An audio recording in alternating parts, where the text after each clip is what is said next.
ನಾಳೆಯಿಂದಾನೇ ರಾಜ್ಯದಲ್ಲಿ ಜಾತಿ ಗಣತಿ ಸಮೀಕ್ಷೆ. ತೀವ್ರ ಒತ್ತಡ ಹಿನ್ನೆಲೆ 33 ಕ್ರಿಶ್ಚಿಯನ್ ಜಾತಿಗೆ ಕೊಕ್. ಇವತ್ತು ಒಬಿಸಿ ಅಧ್ಯಕ್ಷರಿಂದ ಮಹತ್ವದ ಸುದ್ದಿಗೋಷ್ಠಿ. ಕೇಂದ್ರದಿಂದ ದೇಶವಾಸಿಗಳಿಗೆ ದಸರಾ ಧಮಾಕ. ನಾಳೆಯಿಂದ ಜಿಎಸ್ಟಿ ಪರಿಷ್ಕೃತ ದರ ಜಾರಿ. ಶಾಂಪೂ, ಆಟೋಮೊಬೈಲ್ ಸೇರಿದಂತೆ ಹಲವು ವಸ್ತುಗಳ ದರ ಇಳಿಕೆ. ಸುಂಕ ಸಮರದ ಬಳಿಕ ಟ್ರಂಪ್ ವೀಸಾ ಪ್ರಹಾರ. H-1B ಶುಲ್ಕ 2 ಲಕ್ಷದಿಂದ 88 ಲಕ್ಷಕ್ಕೆ ಏರಿಕೆ. ಅಮೆರಿಕ ಅಧ್ಯಕ್ಷರ ಕ್ರಮಕ್ಕೆ ಐಟಿ ವಲಯ ತಲ್ಲಣ. ದುಬೈನಲ್ಲಿ ಇಂಡೋ ಪಾಕ್ ಕದನ.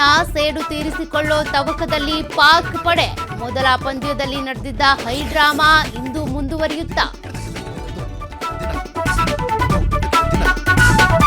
ನಟ ಮೋಹನ್ ಲಾಲ್ಗೆ ದಾದಾ ಸಾಹೇಬ್ ಫಾಲ್ಕೆ ಕಿರೀಟ. 4 ದಶಕಗಳ ಸಿನಿ ಸಾಧನೆಗೆ ಅರಸಿ ಬಂದ ಗೌರವ. ನಾಡಿದ್ದು ದೆಹಲಿಯಲ್ಲಿ ಪ್ರಶಸ್ತಿ ಪ್ರದಾನ.